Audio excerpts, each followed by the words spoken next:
I lowered it for Allegra because I don't want to. I brought them.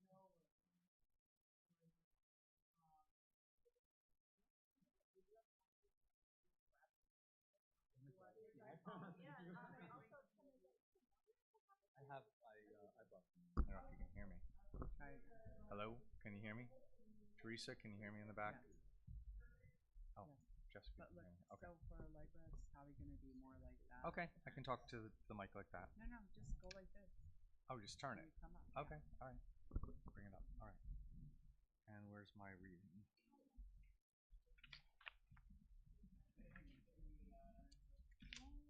She go look at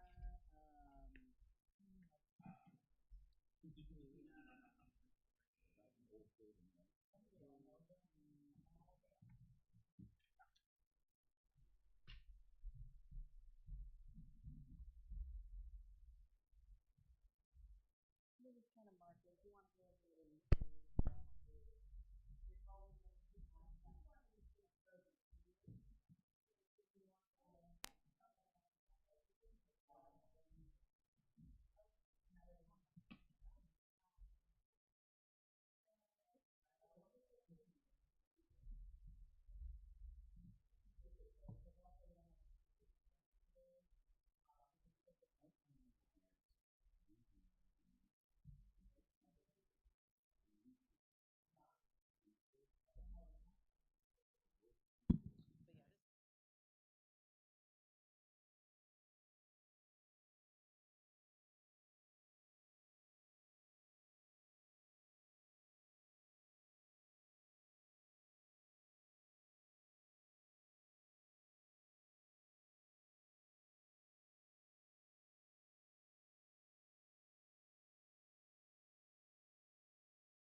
Congregation, would you please join us in turning in your gray hymnals to number 188?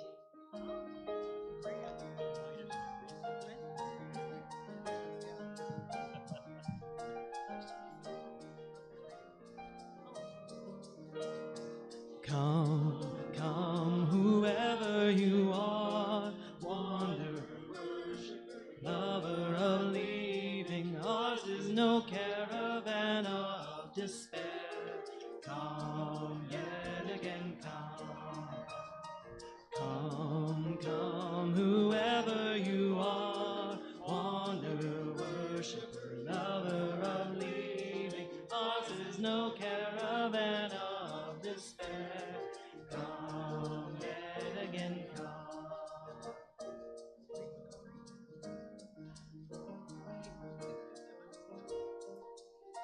It's time to greet our neighbors and say hello.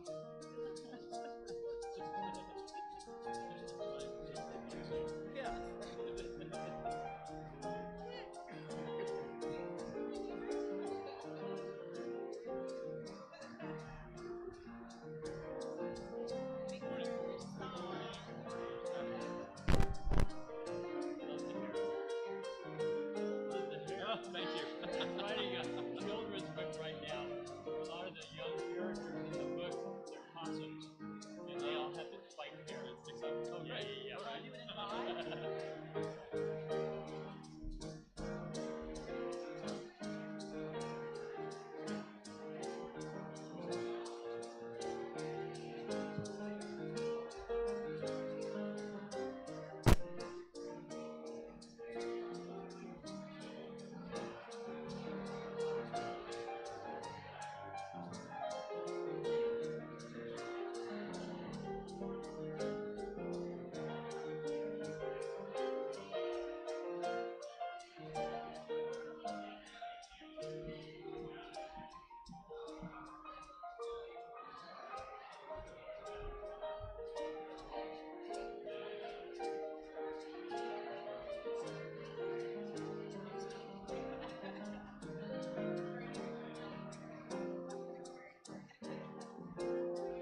despair.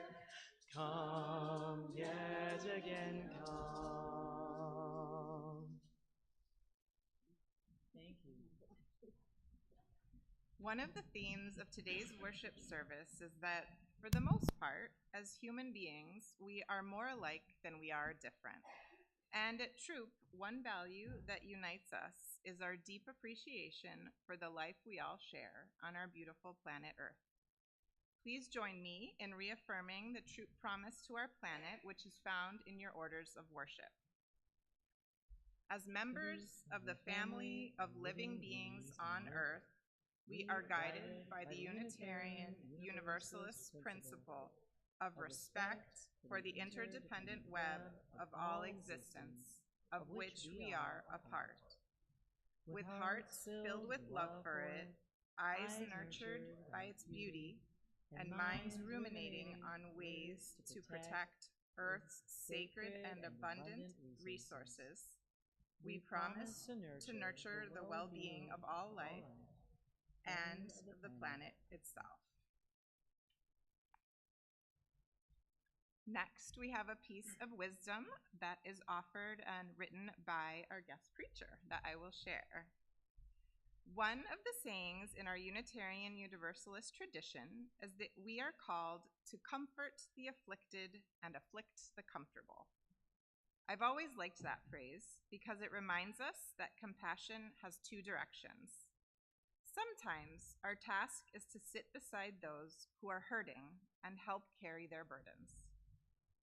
Other times, our task is to gently but firmly challenge ourselves and others when comfort becomes complacency, when privilege blinds us to suffering, or when silence becomes easier than courage. A healthy faith does both. It offers comfort where there is pain, and it calls us toward justice when comfort asks us to look away. For wisdom inspired by our Earth, I chose my favorite Rumi quote. It's short, but I like it a lot. Rumi said, "Out beyond ideas of wrongdoing and right doing, there is a field. I'll meet you there. When the soul lies down in that grass, the world is too full to talk about. Ideas, language, even the phrase each other doesn't make any sense."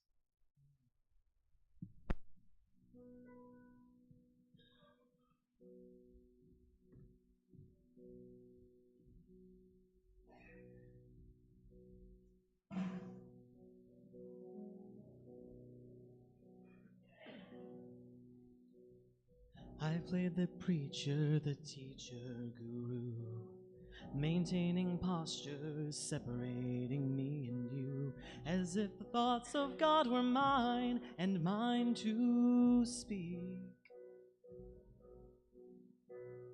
I've listened with an agenda so I could prove all of the things I believe to be true, just to hide the fear of being weak. Burn the scorecards, balance out the scales. We are one wind, distracted by our different sails. Underneath what's detectable with eyes, every particle's vibrating with the same light.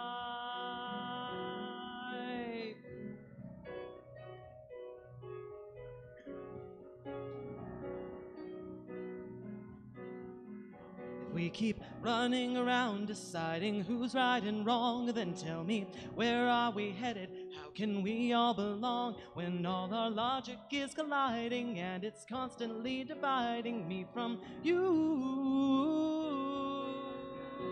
So damn those eager protestations on your tongue. Shut your brain up long enough to hear the lowly hum. Underneath what's detectable with eyes, every particle's vibrating with the one light.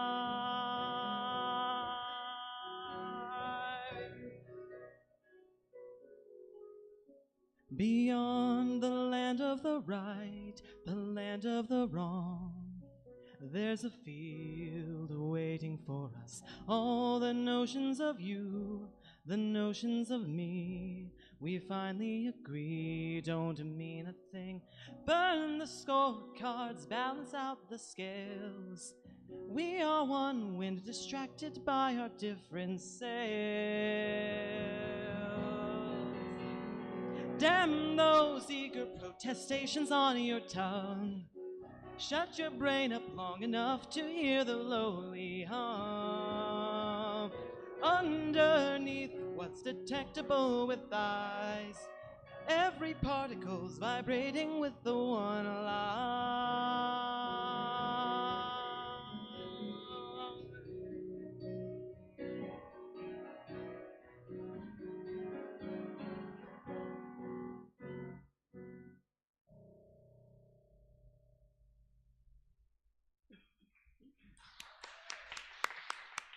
That was so beautiful.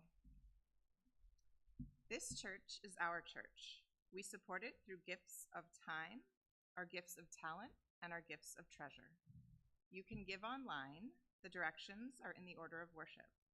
Or place your gift in the offering plate.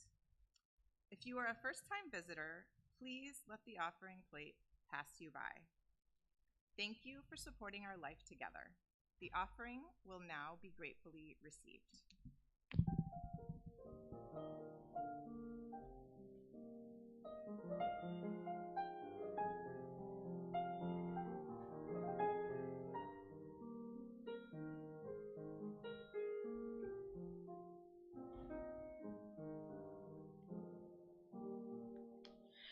Be ours a religion which like sunshine goes everywhere. Its temple of space, its shrine the good heart, its creed all truth, its ritual works of love.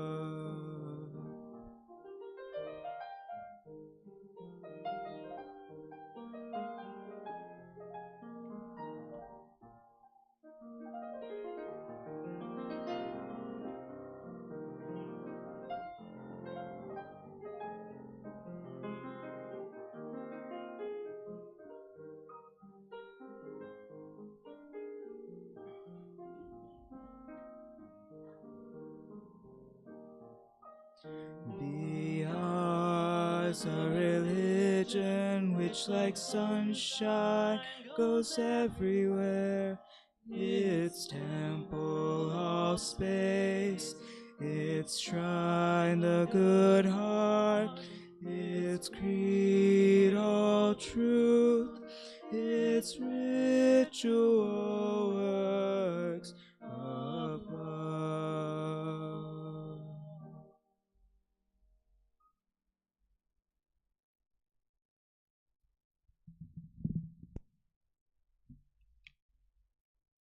In a spirit of gratitude, we lift up our thanks to those supporting our worship service today. Dave, our live stream operator and lay reader.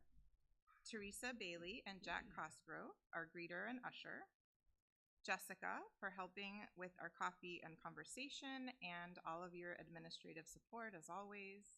Malcolm and Arav and the choir on music. And Lawrence Ingalls for sharing your wisdom with us today. As we pause in recognition for all the ways we support our troop community life, say with me the words in your order of service. With gratitude for the ministries of the church that hold us and embolden us to love the world, we bless our offering and the many gifts we share.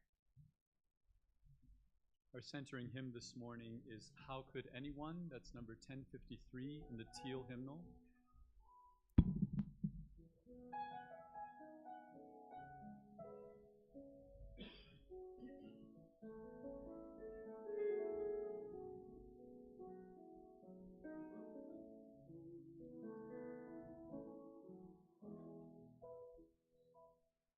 How could anyone ever tell you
is a miracle.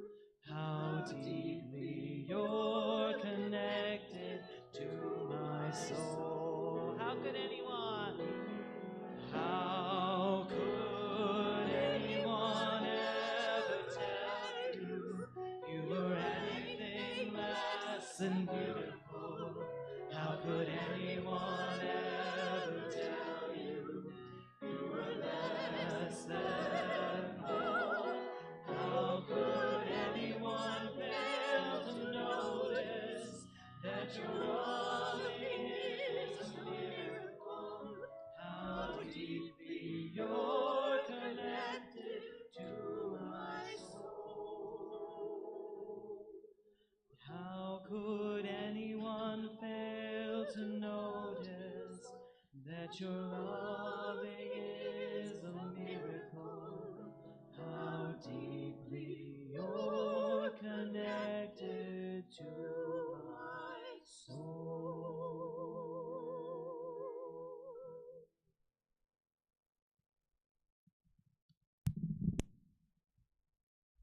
Breathe in,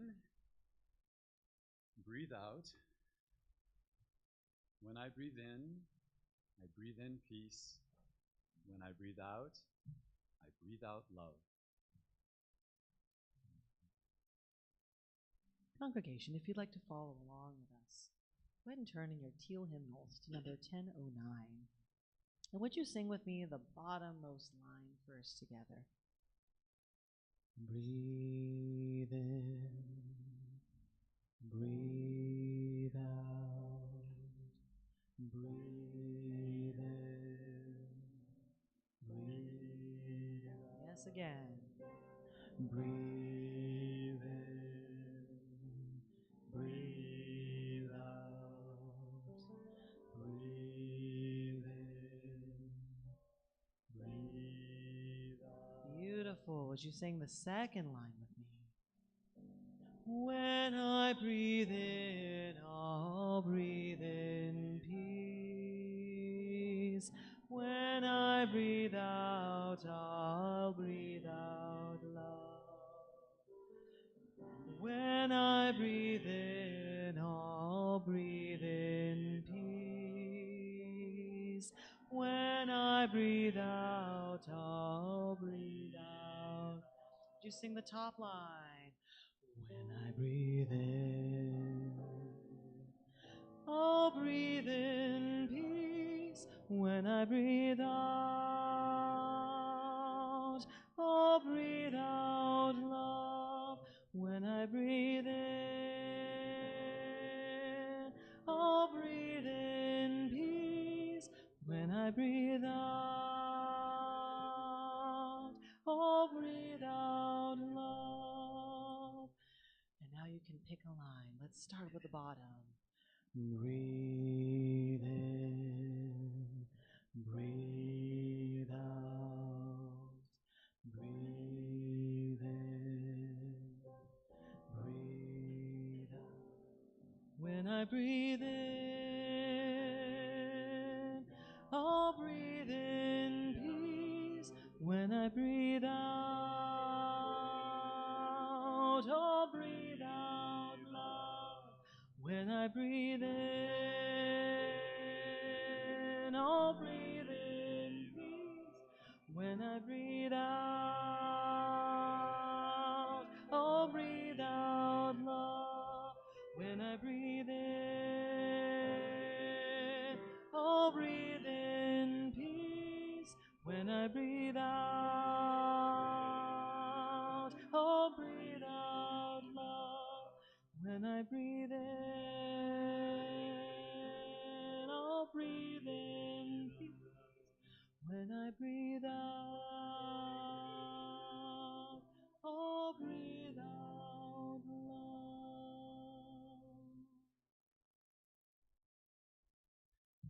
Oh my goodness, that may be the best version of that I've ever heard.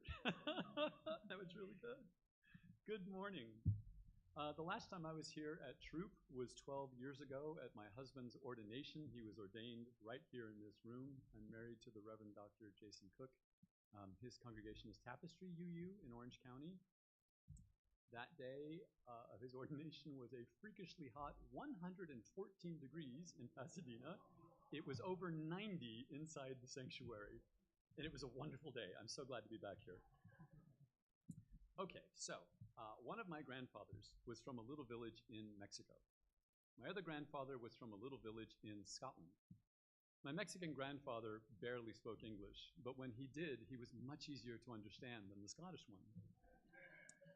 I only saw my Scottish grandfather once a year, and one time when I was little, he said something to me, and I looked at my grandmother and I said, "Is that Gaelic?" And she said, "No, he's speaking English. Pay attention." During World War II, my Mexican grandfather fought in the US Army. He had already become a citizen at that point. My Scottish grandfather served in the British Royal Navy. They both fought Nazis, and they both fought fascism, and they won. And I'm proud of them. And I have this crushing feeling that as a nation, liberals and conservatives, we're letting down the memory of them and their entire generation. A lot of us liberals have insulated ourselves in liberal bubbles, like going to a UU church every Sunday morning instead of something less progressive. We all know this, right? I go to a UU church largely because I feel like it's where I can exhale. It's where I don't have to brace myself. It's where my marriage and my questions and my doubts and my convictions are all gifts instead of liabilities. Being UU is not my entire identity, but it's an important part of it. And it's not just identity, it's my community. If I were to move to another state, I'd make sure there was another UU church there. It's hard for me to imagine just walking away from Unitarian Universalism and having nothing to do with the larger community or certain people in it. It's even harder for me to imagine being ostracized by the UU community. Imagine that. Imagine any community to which you belong just turning its back on you. When I was a young man, that was normal for most American church communities to do that to gay men like me. And some of them are still doing that kind of thing. You can picture what I'm saying, right? You can imagine these scenarios. Here's the thing, MAGA, the red hat people, that's also an identity and a community. I know that I want to say to them, look at the disaster that we're living in. It's okay to change your mind. But the truth is, in the case of MAGA folks, it's so much more than just changing your mind. Other MAGA are the people who bring you casseroles when you're injured or ill. These are the people who came to your child's wedding or sat with your spouse while they were dying. When someone like us says, just change your mind, we're not just asking for a policy adjustment. We're asking someone to risk exile from their community, while simultaneously not being super welcoming to conservatives ourselves. Some of us UUs do not come from liberal families. Some of us did not go to liberal schools. Some of us do not live in liberal neighborhoods. For some UUs, conservatives are unavoidable. I fall into this category. And I'm frequently surprised how often my more insulated liberal friends completely misunderstand conservatives. For example, there's often the assumption that well-educated people, if they're not actually liberal, at least their understanding of things like the hard sciences or even history is the same because facts are facts. I'm here to tell you this is not true. I was having lunch with a man I got my master's degree with. We graduated from the same program at the same time. And in the course of our conversation, the word evolution came up. And he kind of scoffed. And I couldn't tell if he was joking or not. So I said, you do believe in evolution, right? And surprised, he tilted his head and he looked at me like I couldn't be serious and he said, do I believe monkeys just magically turn into people from one day to the next? No, you don't believe that, right? You can't. So we started quietly arguing at this table in this restaurant, and I finally told him, look, there is no science textbook anywhere written by a scientist that says monkeys turned into people. All that evolution says is that an organism changes over time. That's it. He whipped out his phone, he Googled it, his eyebrows went up in surprise. Yes, can you hear me now? I don't know, can I swallow the mic? He got out his phone, he Googled evolution and his eyebrows went up. But the point of the story is that when we liberals talk about things like evolution, to a lot of conservatives, we sound like idiots. Monkeys turning into people. Okay, hope you didn't spend a lot of money on that fancy degree of yours. This is how you foment disdain for education. Monkeys turning into people might sound ridiculous to you, but this is the water conservatives swim in. It is the air that they breathe.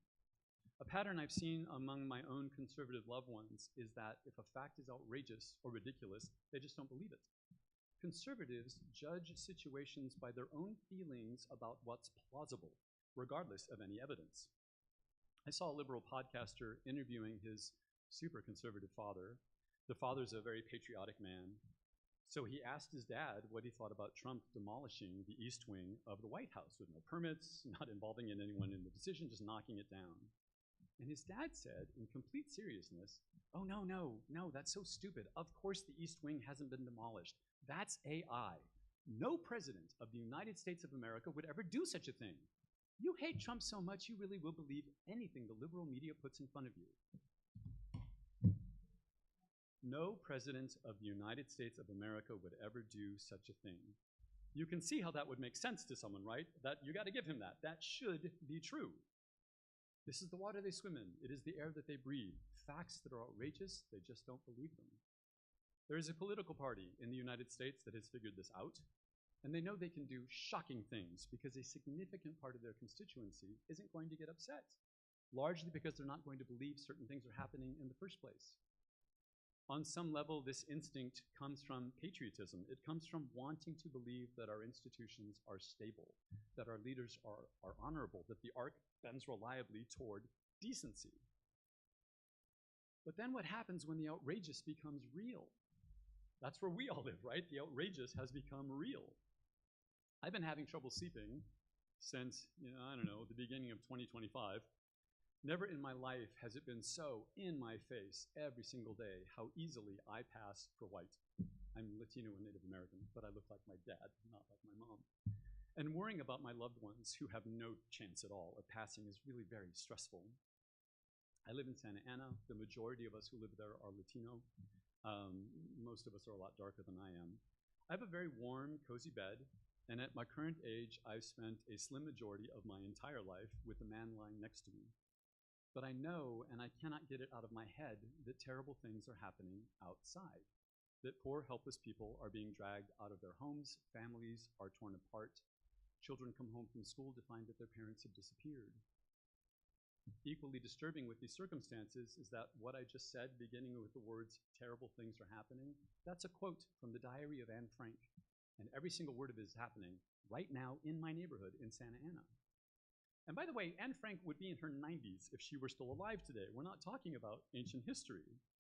My childhood piano teacher, just off of Fremont in Alhambra, was a lovely woman named Mrs. Lieberman. She survived Dachau. She had numbers tattooed into her arm. When I was a child, I personally knew people who had been in Nazi concentration camps. But it was not until I was in my 20s that I heard somebody bluntly say, the Nazis did not go to some place called Jewish land to find and persecute people. The German government turned against its own citizens. I had never thought of it that way before. It had never been taught to me that way before. It was obvious once someone had said it like that. But that framing changed me when I heard it because it made it so clear that the erosion of democracy is not foreign, it's domestic. I was born right at the beginning of Gen X. So my older siblings and my cousins are baby boomers, and our parents were the silent generation. There really are distinct differences between those three groups. What I and friends in my generation are running into with our older relatives is dismay and sometimes anger that we care about total strangers. I have a lot of friends and relatives in my generation who were raised in Christian Republican households. One of my Christian but formerly Republican friends recently told his parents, "When I was a kid, we worked soup kitchen lines. Twice in my childhood, there were homeless people in our guest room for weeks until they got back on their feet. And there's no way you would do anything like that now. You have changed." A lot of people my age and younger feel that way about our older relatives. They have changed. I'm talking about people who were old enough to have voted for Ronald Reagan's first term, whether they did or not. People who would have taken to the streets if Reagan or anyone had bulldozed the White House. But now? We are a country based on capitalism, not on empathy and not on character, and we judge our health as a nation by capitalism. From Trump's first 4 years in office through Joe Biden's next 4 years, and now more than a year into Trump's current term, the stock market has gone up and up and up, mostly. And both parties in Congress see that as healthy. In my opinion, this is why Democrats in Congress haven't done anything about our slide into a totalitarian government. We are not sliding, we are there. Some Democrats have even voted to increase ICE funding. Empathy does not show up in quarterly earnings. Justice is not indexed on Wall Street. It is ingrained in our culture that empathy is for fools. Any liberal my age or younger will tell you it is surreal to have to explain to our older relatives, we are the way we are because you raised us to be kind. Your entire generation forced us 5 days a week to pledge our allegiance with liberty and justice for all. And now you're bewildered or angry because we actually do want liberty and justice for everyone? Really? My grandfathers and all of my great uncles and one of my great aunts were all in the American or British militaries during World War II. Most of them were conservatives. But with the horrors of World War II vivid in their personal experience, they were on the ground in Europe. They didn't read about it in newspapers. They lived it. They were there. I cannot believe that they would be okay with today's political environment. I choose to believe that if they were here today, they would vote as I do. But a lot of their kids, they're now senior citizen kids, believe they would vote in the fascist-leaning way they themselves vote. My dad fought for freedom in World War II. That's the kind of thing you'll hear people older than me say. And if you point out that kidnapping people without due process is not freedom, that it's exactly what Nazis did, that it is in fact the far opposite of freedom, well, you're just a crazy liberal who doesn't really understand things. I feel like I understand the Civil War a whole lot better now. People you've loved your whole life, and each of you looks at the other like the other is crazy, or unpatriotic, or just sadly confused. You've heard the term culture wars. That phrase was coined by sociologist James Davison Hunter. He says our problem right now is not polarization. He says culture wars always precede shooting wars. And he says that authoritarianism is a response to the absence of solidarity. E pluribus unum, out of many, one. Hunter says if that can't be generated organically, it will be imposed coercively. In January, my husband, the UU minister, went to Minneapolis along with thousands of other clergy to be independent third-party witnesses there to what was happening. He was there while that nurse, Alex Preddy, was executed in the street just a couple weeks after that mom, Renee Good, was shot in the face. As a UU minister, he has spent some time in our local immigration court trying to bring comfort to people before ICE drags them away. These are people who, a lot of these people are here legally, going through the process one is supposed to go through to become a US citizen. What he doesn't often explicitly tell people is that ICE literally drags people away. They don't let them walk. They'll get a guy on each arm, and then they'll drag them, with their feet drag along the corridor. And he says the attitude of some of these ICE agents reminds him of the glee that our childhood bullies used to exhibit when they were beating us senseless for being gay. He also doesn't often explicitly say that some of these agents are women. Some of them are black, some of them are Asian, some of them are Latino. We live less than 2 miles from the courthouse, so I've seen a lot of ICE agents on our streets. When I see agents who are Latino, it feels both humiliating and mortifying for me. They're not my family or my friends, but we share a culture and a language and a history, and I want to walk up to these people and shake them and say, what are you thinking? What is wrong with you? Here's the thing it's taken me my whole life up to November of last year to be able to say in these words. Morality for liberals is based on outcomes. Children get fed. People have access to healthcare or to fresh water. For us, it's about outcomes. Morality for conservatives is about being on the right team. You can't get into heaven if you're not Christian, for example. If you're a Buddhist, you don't go to heaven. No matter how good a person you are, you're burning in hell for all of eternity. So it's important to be on the right team because being on the wrong team has dire consequences. I was having dinner with a friend. We went to Alhambra High School together, and we were just catching up with each other. And as we were looking through the menu, she told me that earlier that day, she had been cleaning out a closet, and at the back of that closet was a door to an unfinished storage space under the eaves of her house. And it occurred to her in that moment that that space was big enough for her to hide a family in, if, for example, the authorities came for one of her neighbors or their children.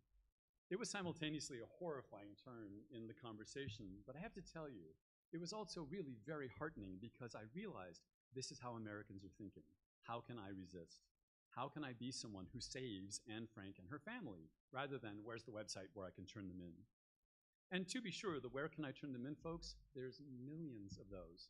But there are tens of millions of us. The US population is now at 340 million people. 340 million Americans. So while 77 million Americans did vote conservative in the last presidential election, I think we need to say out loud over and over again, that's 22% of the population, which means that the vast majority of us did not vote for any of this crap. We are not just in the majority, we are in the vast majority. That's rare for UUs to be in the majority of anything, and we need to start seeing ourselves that way. We're at a point in American history where we, people like us, are the majority. Who saw that coming? I know it's my own anecdotal experience to say this, but in the last few months, most of my conservative loved ones are exuberant and eager to talk about anything other than the economy or politics. If I'm talking about my day and I mention going to the market, if I mention anything that could lead even obliquely to the price of groceries or gasoline or tariffs, all of a sudden we're talking about, do you remember that time? Do you remember when we did anything to avoid talking about the economy or politics? I know quiet shame when I see it. And I don't see it in all of them, but I do see it in a lot of them. And I'll tell you, I know a lot of conservatives. I worked in finance for most of my life. Most of the conservatives I know think it's wrong to shoot American moms in the face. Most of the conservatives I know think it's wrong to execute American nurses in the street without a trial. And importantly, most of the conservatives I know will vote conservative again and again and again, no matter what, whether it's bulldozing the White House or masked federal agents in full military tactical gear executing American nurses in the street. It doesn't matter to them, or at least it doesn't matter enough to make a difference in how they vote. So let's all reset here together a bit as a group. We are the majority. The majority of Americans care about other people, whether or not those others are American. A tiny minority, a handful of obscenely wealthy people, has taken control of our government, and that can feel disheartening and overwhelming if you focus on that, instead of focusing on the hundreds of millions of Americans who are fed up with the entire situation. We are not fringe, we are not alone, and we are not powerless. But I think we can honestly say that maybe we're a little bit tired. I know I get really tired sometimes. So I want to leave you with this thought. I've been singing in choirs since I was a little boy, since I was an alto. And one of the first things I learned about singing with others is that you have to coordinate your breathing with the people standing on either side of you. If there are bars of music coming up where you're going to have to take a big long breath, you and the people on either side of you can't all pause at the same time and breathe, right? Because it'll pause, the music has to keep going. In these life circumstances we all find ourselves in, we all know that each of us needs to stand up for truth and for justice, but it is impractical to constantly do that every waking hour of every single day. I think we need to be mindful about that. So please try to remember that when you pause, because you need to disengage for a few hours or a few days, because you need to breathe in, I will be breathing out. I will be marching, protesting, making phone calls, doing whatever it is I can to set the example of being a decent human being. And I know when I step back, because I need to catch my own breath, I know you'll be out there engaged, doing what you can, and I'm so thankful for every single person in this room, everyone in this congregation, really for all UUs all across the country, but also for many Christian and Jewish and Muslim congregations who are on exactly the same page as we are when it comes to wanting to preserve American democracy. While my husband was in Minneapolis, he was at a breakfast meeting of a bunch of different clergy. So he's the UU minister at the table. On his left was a Roman Catholic priest, on his right a Muslim imam. There's a big group of mixed people, all there united to work together. There was a protest rally while they were there, and the organizers were hoping that maybe 5,000 or 6,000 people might show up, but the weather turned to minus 20 degrees.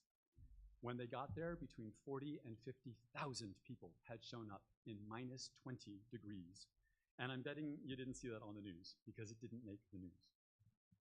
Not becoming overwhelmed takes deliberate action. It doesn't just happen, right? It's not a matter of how naturally high or low your tolerance levels are. Breathe in, breathe out.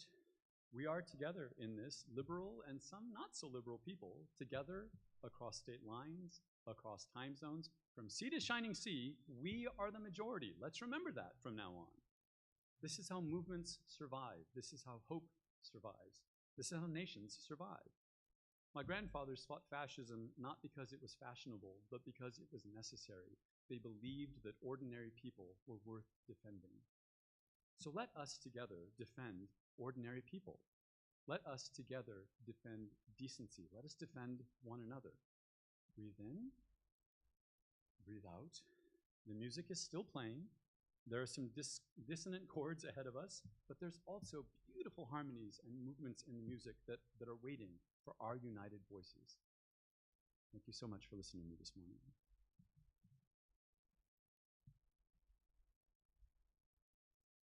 This is our closing hymn. Our closing hymn is Spirit of Life, number 123.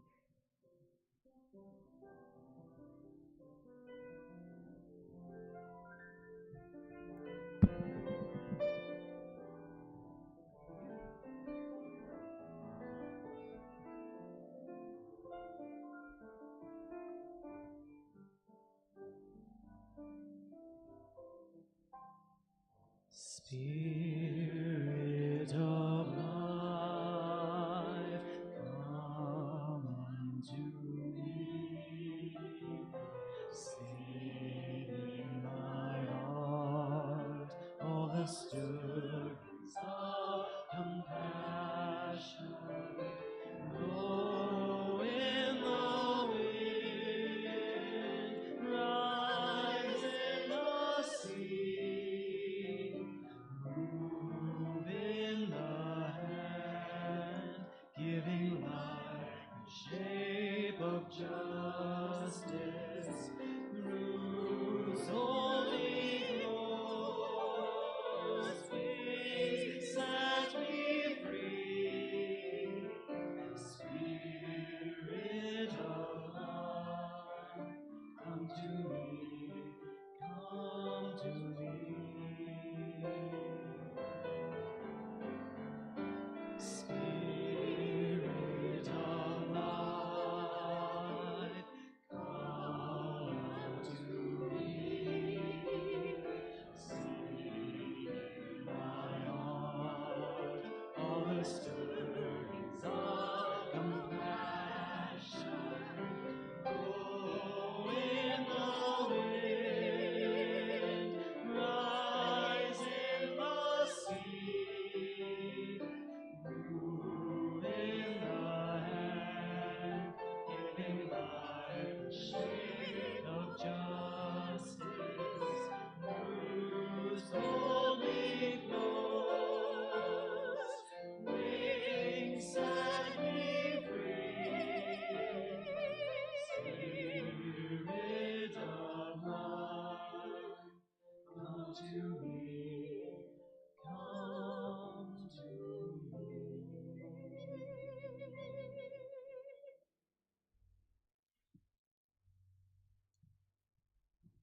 Will you please take the hand or shoulder of someone near you?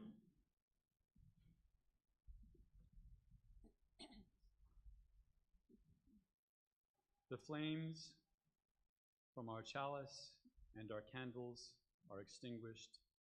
Their light lives on in each of us, the flames binding our community as they empower us to reach toward justice, inspire us to live with love, compassion, beauty, and joy.